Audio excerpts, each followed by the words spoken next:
समय की बात है। एक छोटे से गांव में एक किसान अपने 4 बेटों के साथ रहता था। उसके बेटों के नाम थे रमेश, कालू, भीमा और हरिया।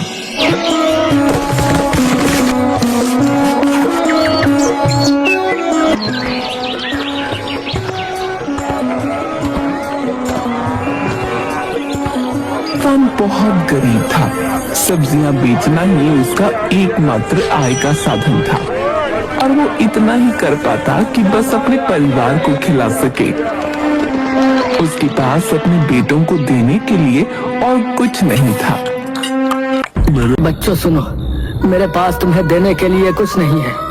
अब तुम बड़े हो गए हो, सो तुम्हें संसार में बाहर निकलना होगा, अपना पेशा चुनना होगा और किस्मत आजमानी होगी।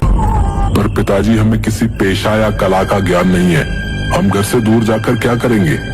यही तो है जिसे तुम्हें मालूम करने की जरूरत है। तुम्हें जाना होगा इस बात को समझने के लिए कि तुम किस काम को करने के योग्य हो। किंतु पिताजी, हम कभी भी अपने बल पर बाहर नहीं गए। मेरे बच्चे, कुछ भी खराब नहीं होगा। मैं नहीं चाहता कि तुम एक किसान की जिंदगी गुजारो। देखो, इस काम से तुम ज्यादा नहीं कमा पाओगे। जाओ और एक फायदेमंद व्यवसाय की तलाश करो। ठीक है पिताजी, यदि आप यही चाहते हैं तो हम अवश्य ही जाएंगे। हाँ पिताजी, हम जाएंगे। कुछ दूर जाने के बाद उन्हें 4 रास्ते दिखाई दिए। मेरे ख्याल से हम में से हर एक को इनमें से एक रास्ता चुनना चाहिए और एक बार फिर हम 4 साल के बाद यहाँ आकर मिलेंगे। चारों भाई 4 अलग-अलग रास्तों पर निकल पड़े।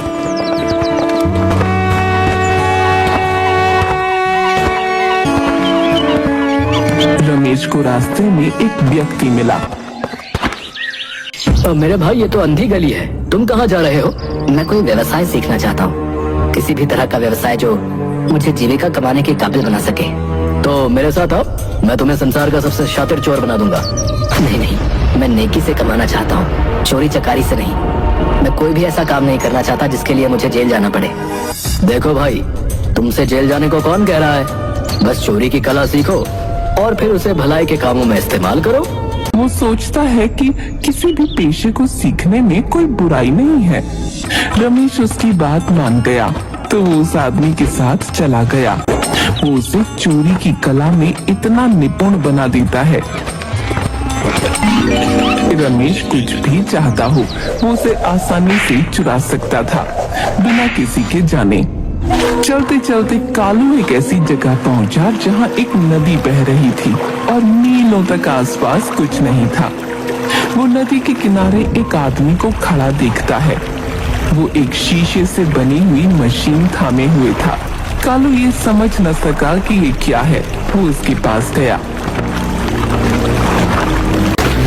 अरे भाई, आप क्या कर रहे हैं? इस मशीन से तुम आसानी से वो चीजें देख सकते हो जो बहुत दूर है। ये जो चीज है इसे कहते हैं दूरबीन। ये चीज तो काफी दिलचस्प लगती है। आप मुझे इसका इस्तेमाल करना सिखाएंगे? यदि तुम सीखना चाहोगे तो मैं अवश्य ही तुम्हें सिखाऊंगा। उस पल आदमी के साथ रहने लगता है। वो आदमी उसे दूरबीन इस्तेमाल करने की कला सिखाने लगता है।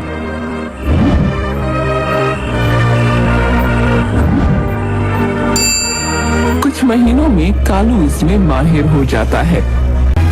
तुमने बहुत अच्छे से सीखा है, इसीलिए यदि तुम जाना चाहते हो तो जाने के लिए आजाद हो। हाँ, 1 पूरा साल गुजर चुका है, अब मुझे जाना चाहिए। ठीक है, ये दूरबीन अपने साथ ले जाओ और इसके साथ तुम कोई भी चीज देख सकते हो, वो चाहे धरती पर हो या आकाश में। तीसरा भाई भीमा एक शिकारी से मिलता है।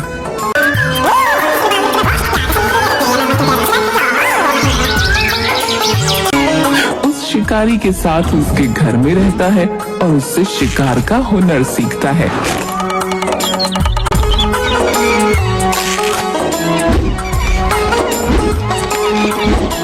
तुम यहाँ इस मैदान में मेरे साथ अभ्यास कर रहे हो। आज हमें जंगल में अभ्यास करना चाहिए। चलो देखते हैं कि तुम चलते हुए लक्ष्य पर निशाना लगा सकते हो या नहीं। ठीक है।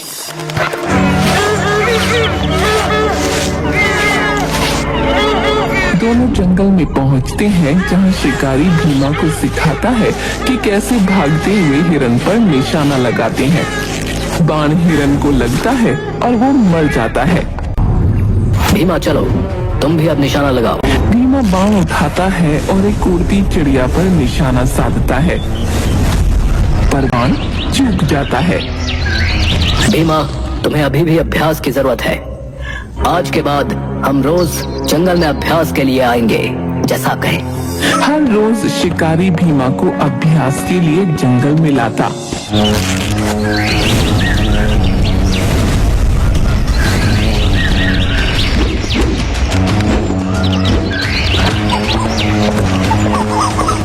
अंत में भीमा अपने आप निशाना लगा सकता था और उसका निशाना चूकता नहीं था।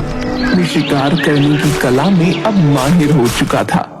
शाबाश भीमा, अब तुम्हारा निशाना पक्का हो गया है और तुमने इस कला का हर पहलू सीख लिया है।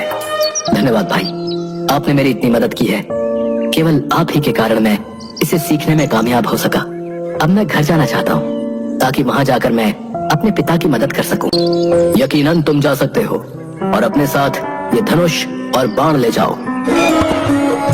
सबसे छोटा भाई हरिया एक गांव में पहुंचता है जहां वो एक दर्जी से मिलता है। कौन हो तुम और तुम यहाँ क्या कर रहे हो?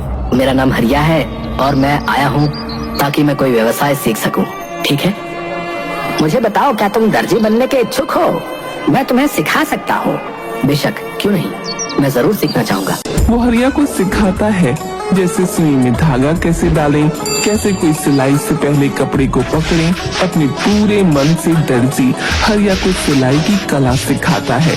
वो हरिया को सिखाता है इस काम की बारीकियां। जैसे जैसे समय गुजरता गया, हरिया दर्जी का काम बखूबी सीखता गया। दर्जी हरिया की मेहनत और वफादारी से बहुत खुश था। जब हरिया जाने लगा तो दर्जी ने उसे सुई और धागा दिया। मैं तुम्हारे काम से बहुत खुश हूँ। ये लो सुई और धागा, तुम इसे ऊन की तरह नरम रखो और लोहे की तरह मजबूत, फिर तुम कुछ भी कर सकते हो। और जब तुम कपड़ा सियोगे तो उसमें लगे जोड़ को कोई भी नहीं देख सकेगा। चारों भाई उसी जगह पर पहुँचे जहां उन्होंने 4 साल पहले मिलने का वादा किया था। से वो मिलकर वापस घर गए।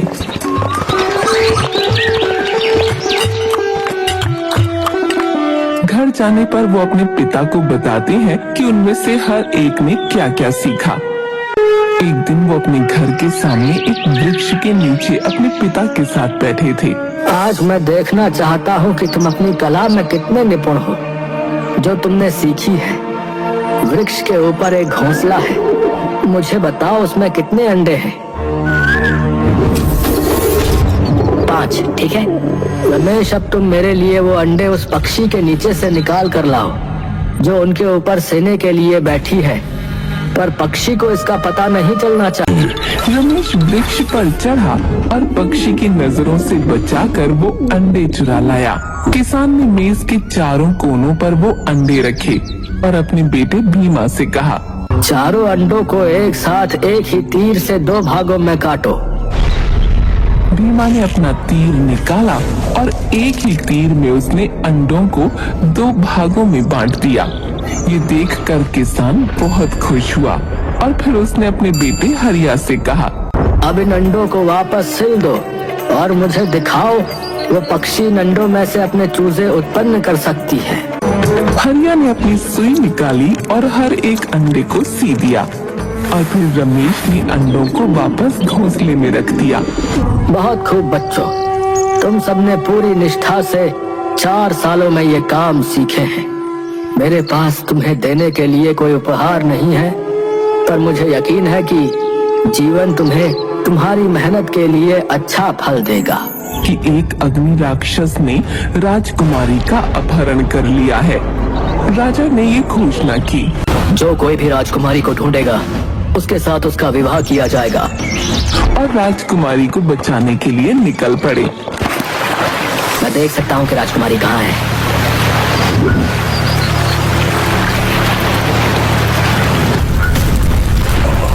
राक्षस ने उसे एक द्वीप पर समुद्र के बीचों बीच छिपाया है और वो बैठा है इसका पहरा देते हुए।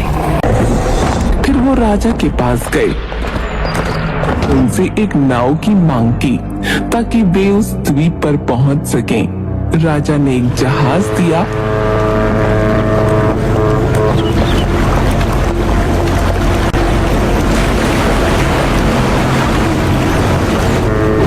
अग्नि राक्षस पास ही सोया है और उसका सिर राजकुमारी की गोद में है। अगर ऐसा है तो मैं निशाना नहीं लगा सकता, कहीं अगर तीर राजकुमारी को लग जाए तो।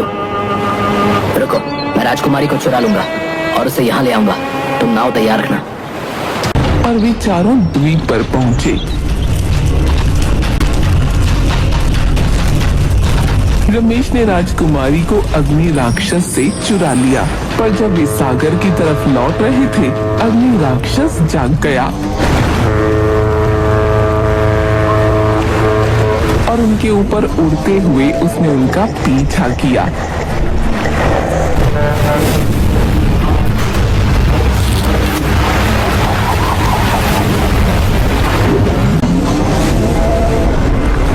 कि भीमा ने अपने तीर से उसे मार डाला, पर जब अग्नि राक्षस पानी में गिरा तो उसके गिरने से जोर से पानी की वजह से नाव फट गया। तो हरिया ने अपनी सुई निकाली और एक लंबा धागा लेकर सीने लगा और जल्दी ही सिल दिया। वे सब उसमें बैठ सके और इसी तरह वो राजकुमारी के घर सुरक्षित पहुंच गए। जब वे राजा के पास पहुंचे, इसके बाद चारों भाई राजकुमारी को लेकर घर लौट आते हैं। तुम चारों आपस में फैसला करो कि राजकुमारी के साथ कौन शादी करेगा। महाराज, इसमें भला क्या संकोच? हमारे सबसे बड़े भाई रमेश ही राजकुमारी के राजकुमार बनेंगे। क्या इसमें तुम्हारे भाइयों को कोई आपत्ति नहीं है?